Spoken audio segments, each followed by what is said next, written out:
And welcome back to the program. Joining us now is Andrea Wasserman. She is an executive coach who helps professionals decode workplace dynamics to help them thrive in their careers. I have so many questions for you. Thank you. Welcome to the program. Thanks, Mark. All right, so you've got this decoder. Unlock the code for us. Give us an idea. Well, the code is unique in that it has so many different dynamics that vary based on the organization. So in order to succeed, to climb the corporate ladder, you need to be thinking about who your boss is, what team you're managing that gives you leverage, who your peers are that you need to be influencing, what the culture is, the politics, the policies. And so these are all of the factors that go into how you bring yourself to work and set yourself up for success. So if I hear you correctly, and you have experience leading global teams, you're saying you can't just focus on your team. You have to focus on all these other dynamics, other teams in the company, leadership up, leadership down.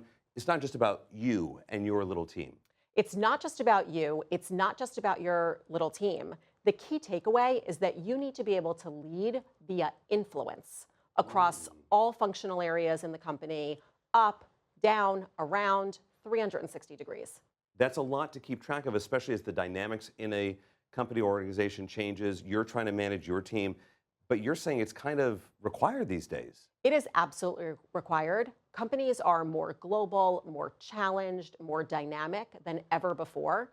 And if you're not thinking about all of these moving pieces, then you're really not able to navigate through them in the most effective ways. You talked about global companies. You have over 20 years of experience. You are a seasoned Fortune 500 executive. So I'm really curious, what are some of the biggest mistakes you see when working with corporate leaders? And you've worked with a lot of them. I think the biggest mistake really, Mark, is that leaders will move from company to company and think that what worked in one company will work in the next one. Now, it's not that you need to unlearn everything you've done before, but you do need to, what I call, style flex. And what that means is adapting your behavior, adapting your workflow to fit the culture and the policies of every organization that you happen to join. So you can't, for example, just say, I want to build a brand. I want to build my personal brand in an organization, and I have clients who come to me and say that. You have to really think about what is going to resonate as my brand in this organization versus a different organization that may have different people in politics. Basically, you're saying you have homework. When you move from one company to another, don't rest on your laurels. Absolutely. Yeah. You also have this online course. You're like Professor Andrea, right? So let's say you've got this online course. You help college students turn their internships, particularly I think the junior year, into full-time job offers. Yes, yes. How do you do that? Well, so first of all, most of my client base on a day-to-day basis is really mid-career leaders who want to become senior executives as quickly as possible.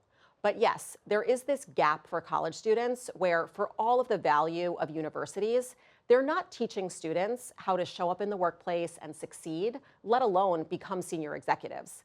And so what you need to know is that I am filling this gap. I am teaching them what they need to know in order to have such a successful summer internship that they do get that offer to return. Can I tell you, I'm going way back. I'm not even going to date myself here.